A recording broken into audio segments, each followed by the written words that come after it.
O nosso cérebro, ele monta caminhos neurais, ele monta registros a partir de vivências importantes.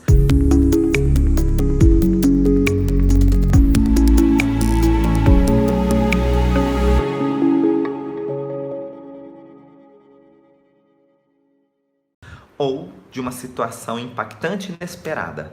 Qual é o mecanismo que eu posso tirar proveito para estabelecer uma proposta de tratamento? O mesmo mecanismo que é capaz de gerar um registro de uma situação chocante para você, o registro de uma vivência chocante. E dores nos ombros. Quem é que nunca teve dor nos ombros? Pelo menos conhece alguém que já teve dor nos ombros?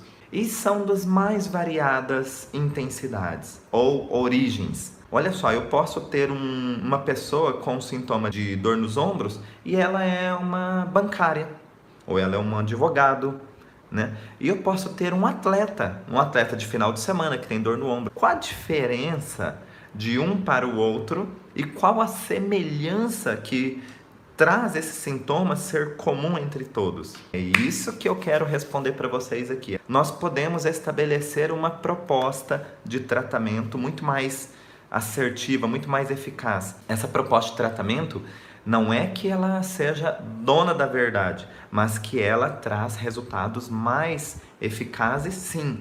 Por quê? Porque nós estamos falando de estimular sobre a causa do sintoma, ir a fundo na causa do sintoma, dentro daquilo que é comum para todos, nunca normal, mas é comum para todos que tem esse mesmo sintoma, e dentro daquilo que é particular para a pessoa que tem esse sintoma.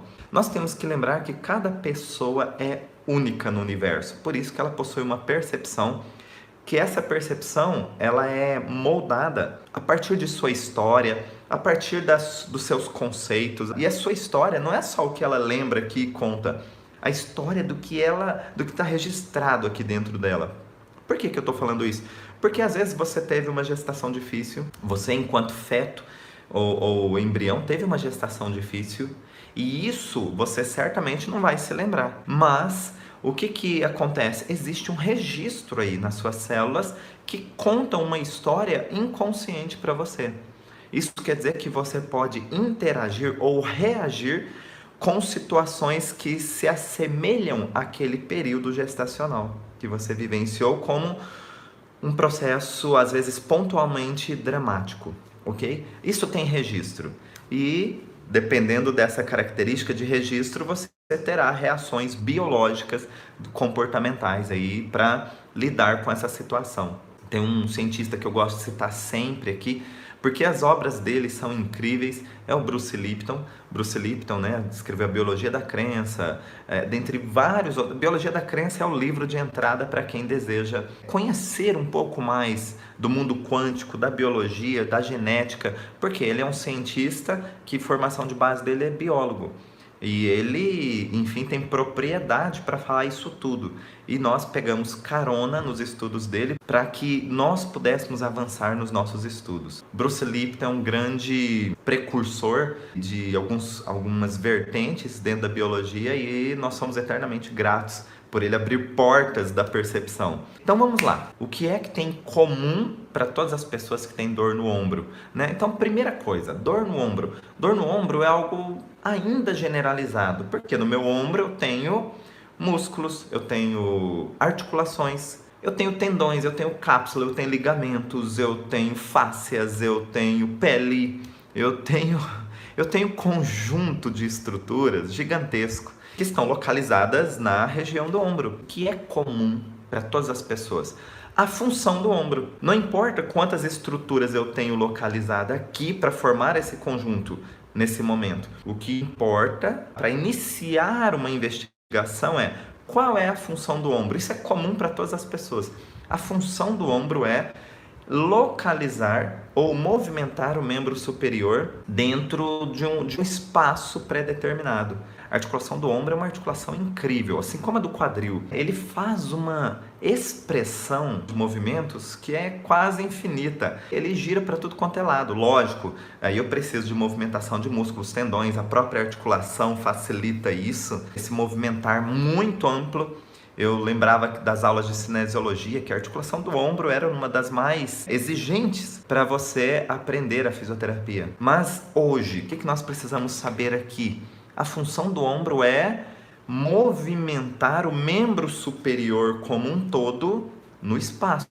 Para quê? Os membros superiores, eles têm uma função muito importante de execução de ações, visto que nós, seres humanos, utilizamos nossos membros superiores, mais especificamente a mão, para executar, assim, sei lá, creio eu que de 70% a 80% das nossas atividades.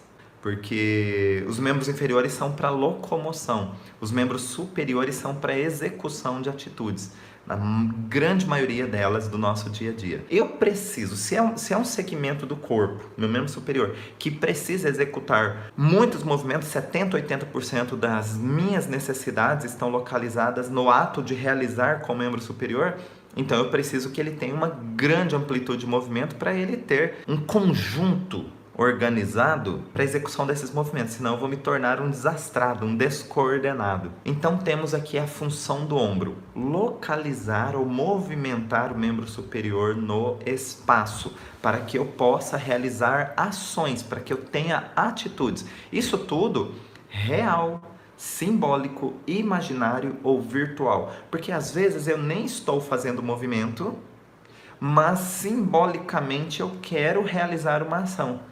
E se isso é muito, mas muito, muito importante para mim, eu tenho aqui já reações do meu corpo. Quer ver só como que o nosso cérebro ele é muito interessante, o comportamento dele? Numa reportagem com o Robinho Barrichello, ele estava contando o seguinte, alguns treinos eles fazem na corrida do Stock Car, que são de simuladores.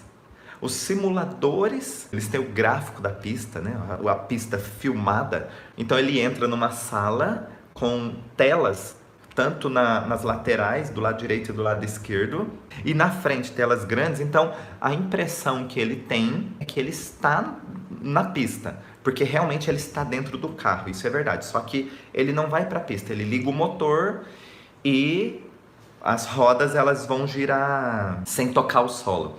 Então o que acontece? E aí ele faz todos os movimentos, enfim, tal, a curva acelera, troca de marcha, faz toda a dinâmica de uma corrida parado no mesmo lugar. Então ele está passando por um processo de simulação. Sabe o que acontece? É interessantíssimo, porque essa repetição de ações faz uma conexão, um caminho neural que ele vai não só memorizando, ele vai aprendendo o que fazer em cada curva, em cada reta, em cada trecho da pista. Por quê? Porque a pista se apresenta para ele e mesmo sendo uma simulação, mesmo o racional dele, consciente, sabendo que é uma tela, um filme que está passando ali, o cérebro dele começa a se comportar como real. Por quê? Porque para ele é muito intenso, muito importante, e a repetição dessas ações começam a meio que enganar o cérebro, enganar no sentido de eu tenho uma simulação, mas o meu cérebro está registrando como sendo real. O que acontece? E depois só precisa reproduzir o que ele já fez. Às vezes ele vai entrar na pista pela primeira vez. O cérebro dele já entrou na pista 20 vezes. Então ele tira de letra, a primeira volta dele ele já tira de letra. Por quê? Porque já tem um trajeto neural traçado da trajetória do carro, de toda a estratégia, quando acelerar, até quando acelerar, quando frear, quando virar o volante, quando mudar de marcha. Isso tudo já está automático dentro dos movimentos dele. Então isso nos ensina e isso ilustra que é possível você ter registros, não digo só memória cerebral. Eu estou dizendo, quando algo entra no automatismo, automatismo significa que você não precisa ficar pensando ou acessando para fazer, acessando uma memória para executar. Você executa de forma automática. E isso facilita muito a nossa sobrevivência, tá? Agora, olha só, toda vez que eu vivo uma situação que ao mesmo tempo é impactante, inesperada e com contexto dramático, isso já gera um registro. Independente se essa situação foi real, simbólica, imaginária ou virtual, essa situação cria um registro e eu vivo aquela situação como sendo real. Isso tudo eu estou contando para ilustrar para vocês que o nosso cérebro, ele monta caminhos neurais, ele monta registros a partir de vivências importantes ou de uma situação impactante e inesperada, ok? Então ele cria caminhos. Qual é o mecanismo que eu posso tirar proveito para estabelecer uma proposta de tratamento? O mesmo mecanismo que é capaz de gerar um registro de uma situação chocante para você, o registro de uma vivência chocante. Eu posso utilizar o mesmo princípio. Se eu coloco esse paciente numa vivência, ou se eu coloco esse paciente diante de uma situação chocante, só que positiva, o cérebro dele faz novos registros. E se eu construo, eu guio esse paciente dentro de um contexto que vai se chocar com o que deu origem ao sintoma, aí sim eu posso ter resultados. Então, olha só, eu posso ajudar o meu paciente a trilhar um caminho, um novo caminho, que fique registrado e que sobreponha ao anterior. Esse é o princípio. Lógico que tem detalhezinhos aqui, ali, como. Aqui nós estamos falando de forma generalizada e que vai ajudar você já a ter resultados. Só que é lógico que isso tem alguns princípios que vão potencializar todo esse processo. O nosso ombro, para que ele permita essa amplitude de movimento que é muito grande em todas as direções, em diferentes graus, para que ele consiga fazer isso, eu tenho que ter uma base forte, uma base que sustente. Se você já pescou, existe uma alavanca ali que é na sua mão. Você segura ali a vara de pescar e quando o peixe fisga, o que acontece? O peso vem aqui, porque tem todo um comprimento da vara de pescar e ainda o peso do peixe. Então, a sua alavanca fica fortemente sustentada aqui, na sua mão. O que eu quero ilustrar? Para que a gente faça toda essa amplitude de movimentos que o ombro nos oferece, eu preciso de uma alavanca fixa. Diante disso, nós vamos entender que o ombro, ele tem mais uma função muito específica, muito forte e que antecede a segunda. A função de suportar pesos, suportar alavancas. Olha só, e por que eu contei a história do real, simbólico, imaginário, virtual? Porque aqui eu posso estar sofrendo pesos reais, ou simbólicos, ou imaginários, ou virtuais. Vamos dar exemplo para ficar mais fácil? Um peso real. Bom, no meu trabalho, eu sinto muito peso no ombro porque eu carrego cimento, eu descarrego e carrego cimento e eu coloco aqui no ombro. Então, eu sinto um grande peso e isso está me gerando um sintoma. Beleza. Simbólico. O meu trabalho eu carrego nas costas. Então, na verdade, eu lido apenas com papéis, telefonemas, situações, reuniões, mas eu sinto o peso de carregar a responsabilidade de uma determinada função no meu ombro. E eu estou sentindo isso como um peso muito grande. Imaginário, um exemplo de imaginário. Nossa, só de pensar em carregar essa situação nas costas, vamos dizer assim, já me dá um arrepio. Ou só de pensar em ter esse peso jogado nos meus ombros, já me dá arrepio. Então, só de pensar é o imaginário. Se esse imaginário entra como chocante, impactante, inesperado, vai gerar uma disfunção nessa região. E finalmente, virtual. Virtual é quando eu vejo acontecer com outro e eu tomo para mim todas aquela dor. Eu tomo para mim o que o outro está vivenciando. Então, por exemplo, nossa, eu tô com muita pena de fulano, porque eu assisti tudo e isso tá pesado demais para ela carregar. Não tem como ela dividir com ninguém esse peso que ela está carregando. Tá vendo só? E esse peso pode ser, de novo, real, simbólico, imaginário, virtual, enfim. Mas você pegou da outra pessoa um peso que não é teu.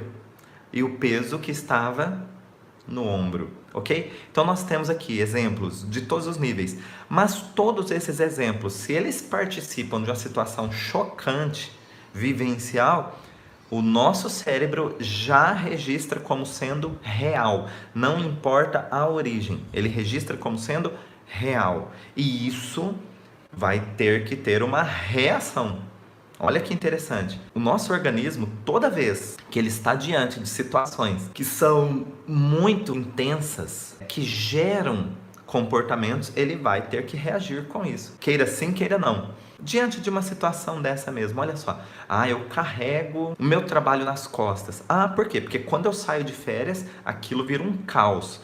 A produtividade cai, tudo vira uma bagunça, os clientes começam a reclamar, é só eu voltar às coisas, só que para mim tá muito pesado. Olha só, eu só vou ter reações dessas estruturas quando eu me sinto impotente diante da situação. Impotente por quê? Porque aquele peso que eu de alguma forma assumi ou aceitei carregar, eu não estou conseguindo. É o momento que a pessoa fala assim, nossa, isso é pesado demais para mim. Não estou mais querendo vivenciar isso. Está me fazendo mal. Eu não aguento mais, eu estou por um fio. Por quê? Porque eu não aguento mais carregar esse problema nas costas. Eu não aguento mais carregar essa situação nas costas. Então, eu estou carregando um peso nos meus ombros.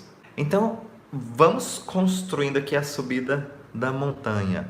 Eu tenho que viver uma situação impactante, inesperada, então eu tenho que viver um choque. Não importa se ele é real, simbólico, imaginário ou virtual. Eu tenho que viver um choque. Eu tenho que viver um choque em que categoria?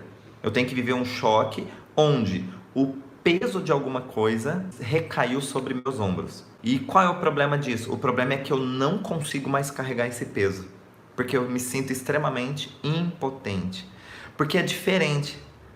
Se de repente você está com um grande peso e você fala, não, mas eu consigo, eu vou dar conta. Isso daqui é difícil, isso aqui não é para qualquer um não, mas eu vou dar conta. Então até aí você não se sente impotente. Você reconhece as dificuldades, você reconhece o esforço que vai ser preciso, mas você ainda bate no peito e fala, não, eu dou conta. Ou pelo menos assim, não, eu vou fazer de tudo e vamos ver até onde que eu consigo, mas eu vou dar o meu 110%. Então, beleza, aí você ainda não tem lesão. Quando é que uma lesão de qualquer estrutura localizada no ombro vai começar a se manifestar? A partir do momento em que se tornou extremamente insuportável carregar aquele peso. Tem que ser momentâneo mesmo assim, mas o que eu digo é o seguinte, às vezes você nem carregou o peso. Por isso que eu falei no estalo de dedos. Por exemplo, uma pessoa chega para você e diz assim, olha, você trabalha numa empresa. E aí o seu chefe diz assim, olha, eu tive que mandar fulano embora, que era o seu gerente. Você nem sabia, enfim tal, mas isso foi uma decisão nossa. E a partir de hoje você é o novo gerente. Você vai comandar aqui 20 funcionários e eu quero o relatório disso, tal. Você tem que fazer melhor do que o anterior, porque senão também a sua saída será a próxima. E aí você acabou de ter uma situação impactante, inesperada e chocante. Talvez alguns vão ficar felizes e tal, mas para você naquele momento foi chocante. Por quê? Porque você não se vê capaz de carregar aquela responsabilidade de gerência, de responder, de comandar 20 funcionários e de apresentar resultados melhores do que o anterior. E aí você falou, puxa, esse peso é muito intenso para mim. Carregar uma gerência nas costas, isso eu não consigo. E aí pesa aonde? No ombro. Imagina a bolsa da mulher, né? É justamente ali. E por que eu disse que assim, às vezes não é que é na linha do tempo, mas vem bem depois? Porque pode acontecer a gota d'água. Você pode viver... Eu falo sempre de trabalho porque é muito comum as histórias vindas de pesos a partir da vida social, mais especificamente o trabalho. Então, às vezes o paciente conta uma história assim, olha, na minha empresa sempre foram depositando pesos e responsabilidades para mim, e não sei o que e tal, você responde, você que lida com isso, você que vai lidar com aquilo, e foram jogando pesos para mim, e eu fui aguentando. Isso ainda não gera sintoma. Sabe o que gera um sintoma no ombro? Quando chega a gota d'água, quando diz assim, olha, esse ano não vai dar para você tirar férias, e você tinha se programado, você falou, nossa, com tanta função, estou contando os dias. E uma semana antes das suas férias, o seu chefe chega e diz assim, olha, não vai dar para você tirar férias porque você assumiu tantas funções que você se tornou uma peça essencial. Nós vamos pagar as suas férias em dinheiro, mas é assim, tá fora de questão você se ausentar da empresa. Então, esse peso foi a gota d'água, foi impactante, inesperado e com um contexto dramático. Nesse momento em que você já estava sobrecarregado e agora você fala, não, eu não dou conta. E eu não dou conta nem de reagir, é aí que está o detalhe. Eu não consigo falar assim, ó, chefe, não tem como, tá fora de questão, eu tô estafado, não. O sentimento de impotência é de não conseguir fazer nada, é de não ter reação.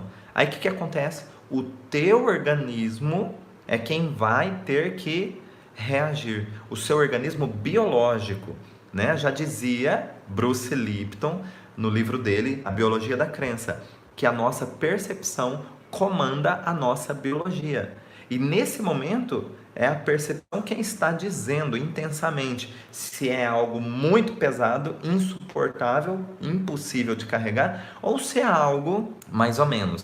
Então, justamente, a nossa percepção comanda realmente a nossa biologia. E quando tinha uma dor no ombro, melhorou e algo aconteceu que voltou a doer. O DHS é antigo ou recente? Depende, porque às vezes está fazendo gancho num conflito anterior. E às vezes realmente é o novo DHS. Como é que você vai identificar isso?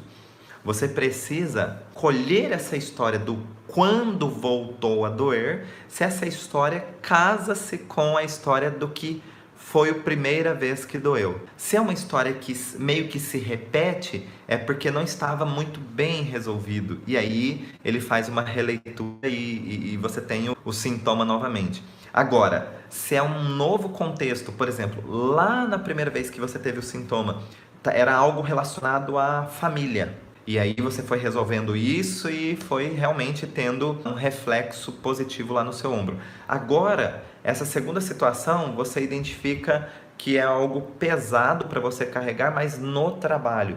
Então veja só, é um novo contexto, um novo DHS.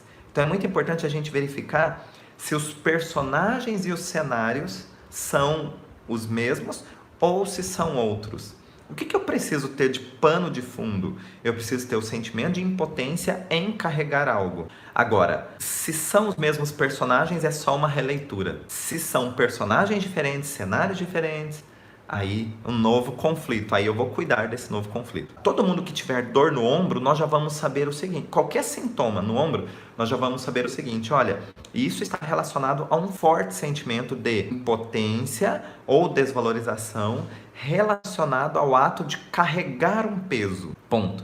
Agora que vem a particularidade. Peso relacionado a quê? É no trabalho?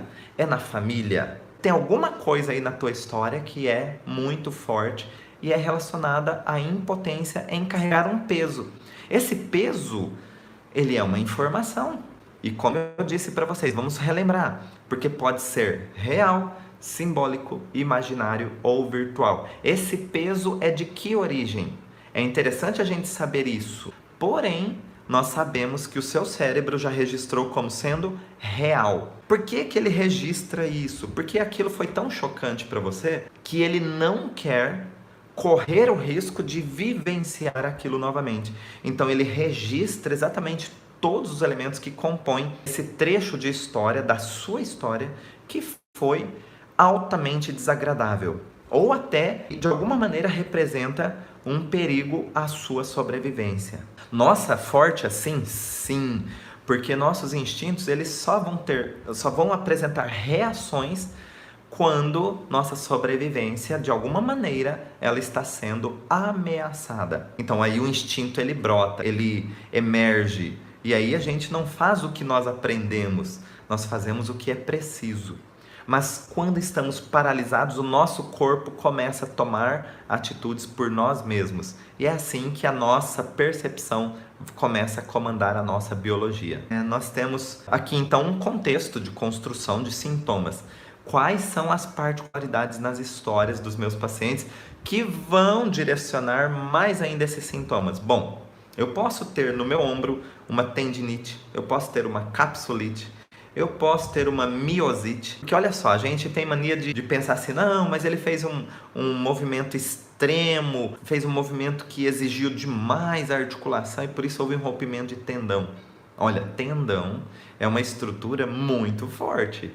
Não vai se romper assim tão fácil. Uma pessoa pode ter o rompimento de tendão quando foi coçar a cabeça, foi coçar a nuca. E ela levou a mão aqui atrás da nuca para coçar. Agora, qual é o esforço tensional de fazer esse movimento? Ele não está nem com peso na mão. Ele foi coçar a nuca dele. E quando ele levantou o braço, o próprio peso do braço foi o suficiente para gerar um estresse mecânico ali e haver um rompimento de tendão. E ele escuta um estalo e ele fala, poxa, alguma coisa errada aqui. E aí ele vai fazer exame e detecta ali o rompimento de um tendão. Não se explica por si só o ato mecânico, mas sim nós conseguimos entender que ele passou por um processo longo, onde ele ficou naquele mecanismo de luta ou fuga, ou seja, eu devo fugir ou eu devo atacar, mas ele não fez nenhum dos dois. Ele se sente tão impotente que ele não conseguiu acionar esse processo. E aí, nesse forte sentimento de impotência, ele ficou bastante tempo ali. E aí ele tem uma fase que nós chamamos de necrose. Ou seja, ele vai tendo mesmo perda de células das estruturas que compõem o sistema músculo-esquelético. Enquanto ele está ali, que nós chamamos de fase ativa, vão surgir sintomas que cada vez esse tendão, por exemplo, vai afinando mais ainda. Porque eu disse para vocês que ele vai tendo realmente ali um processo biológico de necrose. Esse tendão vai se afinando, afinando, afinando. Quando é que esse paciente vai sentir dor? Quando, de alguma maneira, esse sentimento de impotência dá uma vazãozinha para uma pequena possibilidade de resolução, como se o organismo voltasse, quisesse voltar. Então agora ele pode viver tudo aquilo que ele deixou abreviado, deixou em stand-by, no que nós chamamos de fase ativa. O que eu quero dizer? Imagine só você correndo de um cachorro. Você não pode ter fome. E você não vai ter. Você não vai ter fome. Você não vai ter sono. E você, acima de tudo, não tem dor. De repente você estava numa calçada, andando com a mão nas costas porque estava dolorido. Quando um cachorro vem na sua direção, essa dor passa na hora. Quando é que essa dor vai retornar, inclusive mais forte? Quando você estiver, de alguma maneira, seguro para não ser preciso correr desse cachorro. Por exemplo, se você conseguiu entrar numa casa, o cachorro está pulando lá na grade, mas você não precisa mais correr do cachorro, porque você está de um lado, o cachorro do outro. E ele está lá latindo, querendo te pegar, mas ele está do outro lado. Então o que isso significa? Você não resolveu o problema, mas também o pior já passou. E quando o seu organismo entende que o pior já passou, ele libera o seu organismo para viver sintomas. Tudo aquilo que você não podia viver enquanto você lutava ou fugia, agora você vai vivenciar. E é quando o primeiro sintoma, ou doloroso, ou inflamatório, ou os calores do corpo, né, os processos inflamatórios, as febres, vão surgir aí. Então, quando você sente o primeiro sintoma, o pior já passou. Eu falei do tendão. O tendão, ele tem uma função de preceder o movimento. Já o músculo é uma função de executar o movimento. Já o osso é uma função de dar estrutura para o movimento, estrutura para a força de alavanca. Já o ligamento, ele tem uma função de manter duas partes muito juntas. Então, basicamente, aqui falando de algumas estruturas que formam o nosso ombro, se você pegar a função e você associa ao conflito, nós temos aí uma situação que fica fácil a construção. Acompanhe comigo. Se você pegar essa função e jogar o sentimento de impotência em cima dessa função, você tem a história que esse paciente vai viver. Por exemplo, o músculo. Quando é que eu vou ter uma dor no músculo, qualquer músculo que seja relacionado ao ombro? Uma dor muscular, um processo inflamatório muscular, que é a miosite, na região do ombro. Qual a função do músculo que eu disse para vocês? Executar movimento.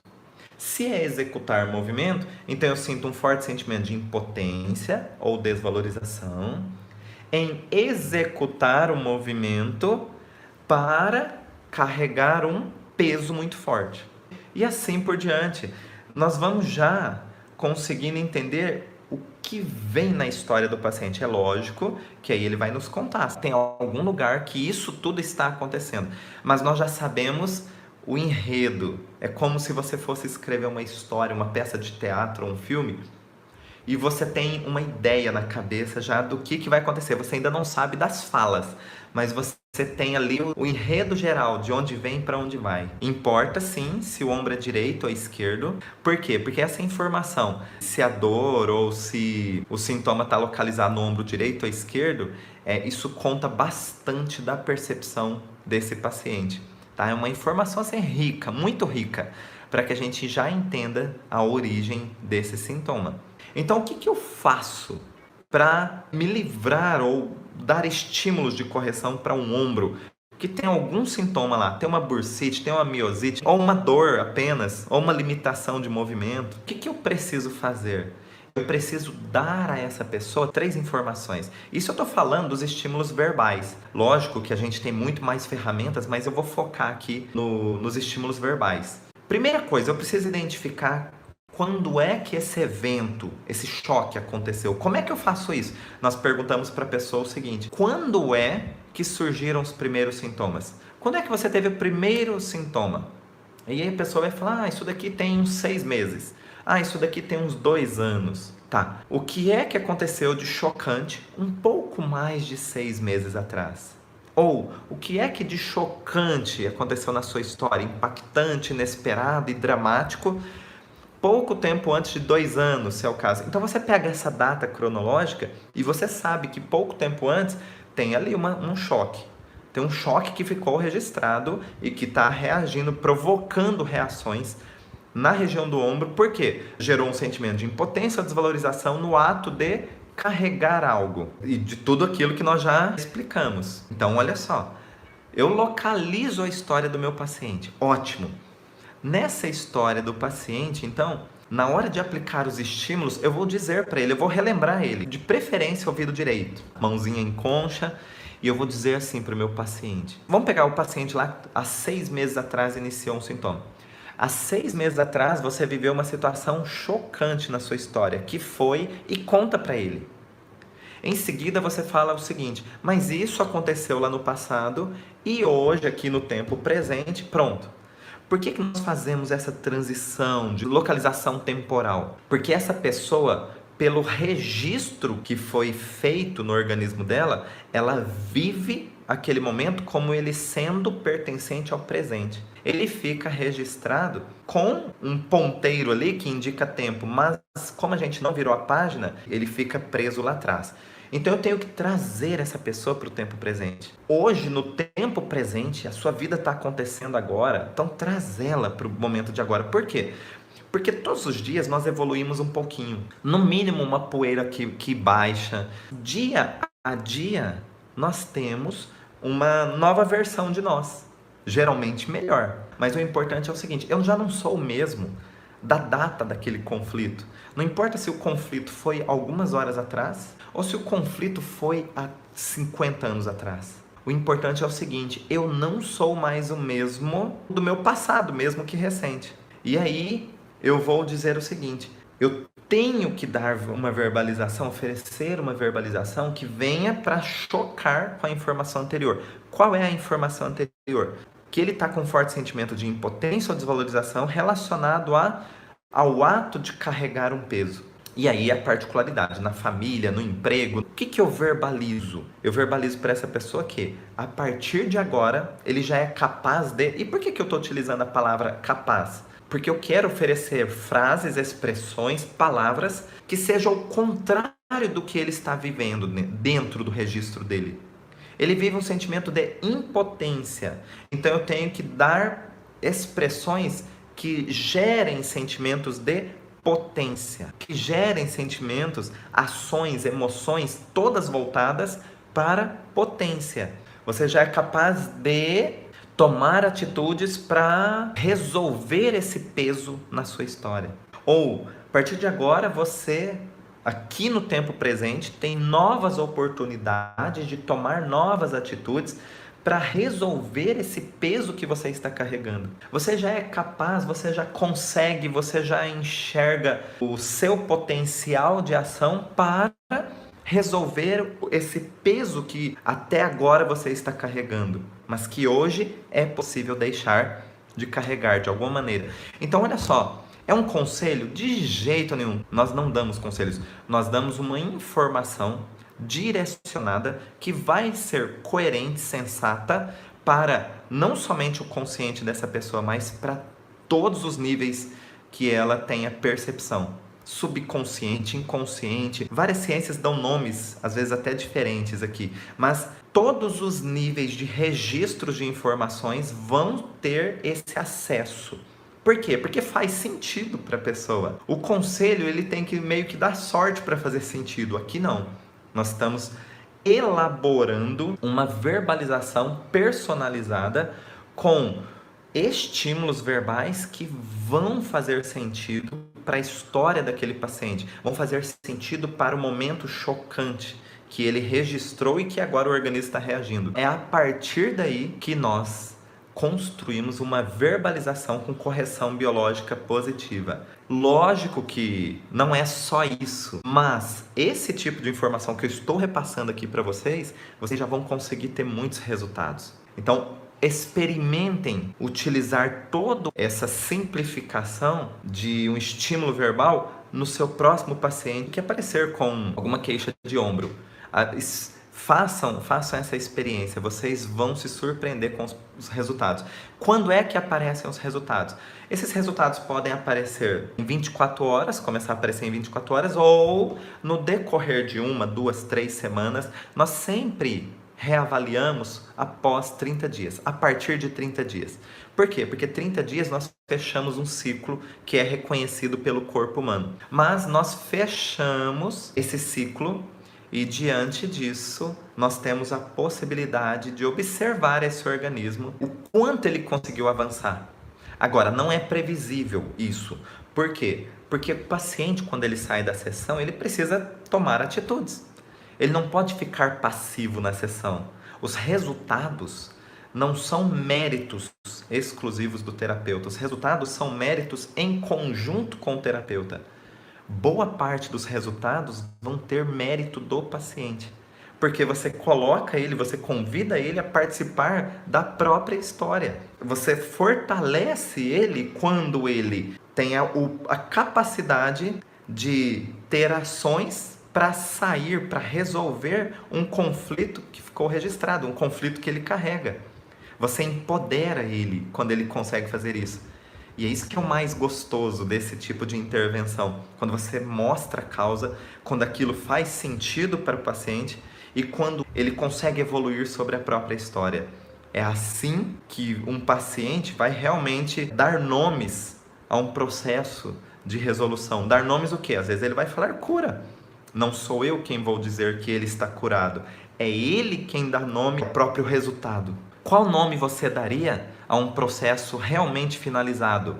Realmente finalizado não é só não dói mais quando eu mexo o braço, quando eu mexo o ombro não dói mais. Isso é uma percepção parcial. Mas e quando você faz um exame e o exame não mostra mais nada? Exatamente nada. Qual o nome que você dá a essa finalização de processo? Aí eu deixo para você. Nós não oferecemos a cura, mas o paciente pode de repente denominar o processo dele, a finalização do processo dele com esse nome, ok? Se você gostou desse vídeo, deixe o seu like, inscreva-se no nosso canal e não se esqueça de ativar o sininho.